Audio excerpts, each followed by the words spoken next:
intervenante, Madame Claudine Girardin, sur la gestion municipale. Bonsoir, Madame. Bonsoir, Monsieur le maire, au maire d'arrondissement et à tous les conseillers municipaux. Je m'appelle Claudine Girardin et je fais partie du groupe Montréal pour tous qui lutte depuis plus de 3 ans contre l'augmentation fulgurante des taxes municipales. Tout le monde le sait et la commission Charbonneau nous l'a prouvé, plusieurs contrats octroyés par la Ville de Montréal au cours des dernières années ont été grevés d'un surcoût de 30% par des fournisseurs sans scrupules.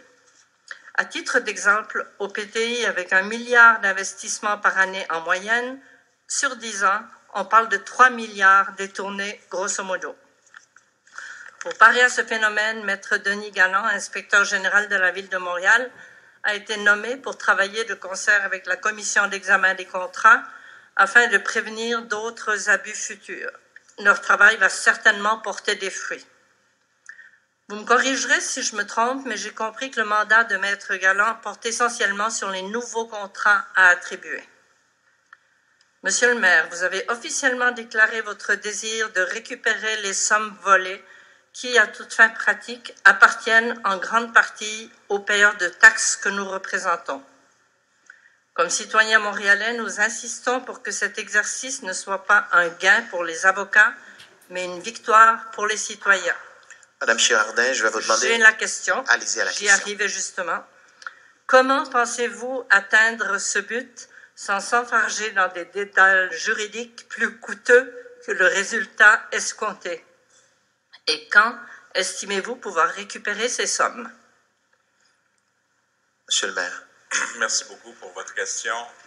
Un chiffre, 61. Donc, l'ancienne loi 61. On travaille avec... on avait déjà eu... on avait fait un mémoire en commission parlementaire de la justice pour récupérer les sommes. On avait même dit qu'on voulait avoir une clause Montréal. On voulait assurer qu'il n'y ait pas de dédoublement administratif et qu'on soit pénalisé parce qu'on a probablement un des meilleurs services du contentieux à Montréal.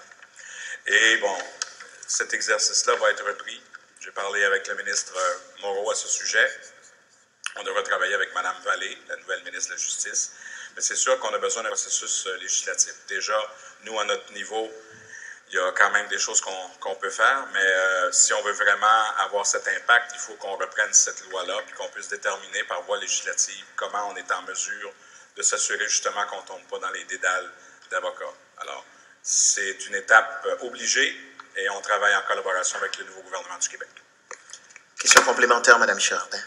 Oui, l'argent récupéré va-t-il servir à donner un congé de taxes aux citoyens qui ont été floués ou tout au moins à éviter les hausses phénoménales qu'on a connues ces dernières années? Concernant les taxes, on s'est déjà engagé à ne pas augmenter les taxes plus haut que le taux de l'inflation. Dans un deuxième temps, c'est sûr qu'on veut tous et toutes travailler très fort pour la récupération des sommes. Réinvestir dans les services, réinvestir dans les arrondissements, réinvestir dans les programmes déjà existants, c'est aussi une façon de redonner aux citoyens. Donc, je ne peux pas vous dire qu'il va y avoir cet argent-là va aller directement argent sonnant aux citoyens, mais tout argent qui va être récupéré va être réinvesti à bon escient. Et de toute façon, on travaille de façon tout à fait transparente. Vous savez que Montréal a des besoins en infrastructure, a des besoins en logement, a des besoins de toutes sortes. Et on veut s'assurer que toute somme récupérée puisse être réinvestie. Et ça va avoir un impact direct sur la qualité de vie du citoyen. Merci, madame. Merci. Merci pour votre présence. Bonne soirée.